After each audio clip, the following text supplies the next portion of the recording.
Yes, go. Command. The Mission Operations Control Room at NASA's Johnson Space Center in Houston. We just switched the reference IMUs. Oh, okay. What you are watching is a simulation of the first space shuttle flight, now scheduled for later this year. This is a rehearsal for the real thing. Left engine fail, Simpson. A flight control team of some 75 people will work here round the clock from just before launch at the Kennedy Space Center, Florida, to touchdown on a dry lake bed near the Mojave Desert. With a request. Go ahead, Chow. Okay, Dick. These rehearsals are taken very seriously by the flight control teams. Each person knows that they may be called upon to make quick, accurate decisions under a lot of pressure. The simulations, which are done repeatedly, help them to learn to deal with nearly every contingency. Columbia, Houston through Goldstone for 6.5 minutes. Okay, Hank. Hear you loud and clear. Pete Frank is chief of the Flight Control Division. Simulations are very interesting events that occur here in the control center.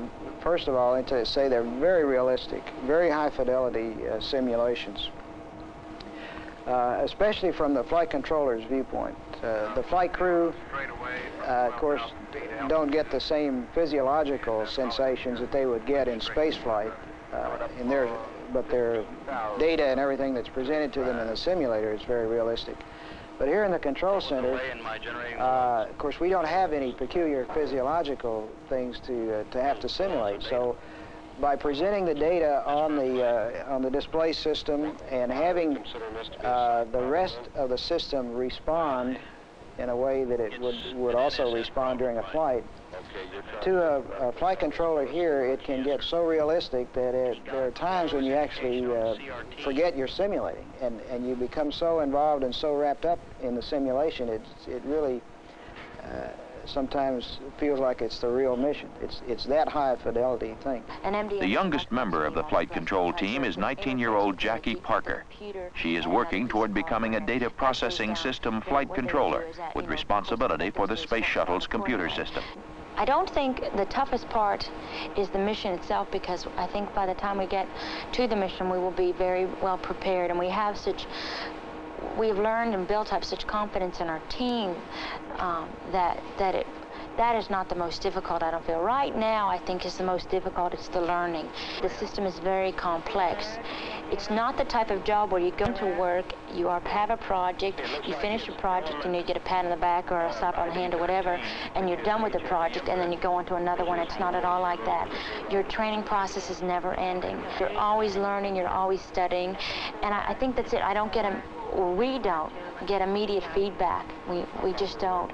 And it's very hard in that we're so used to instant rewards and things that we do, and it's not the case. And it's just a process of accepting that and continuing on and learning without the instant feedback. There will be little room for error during the missions.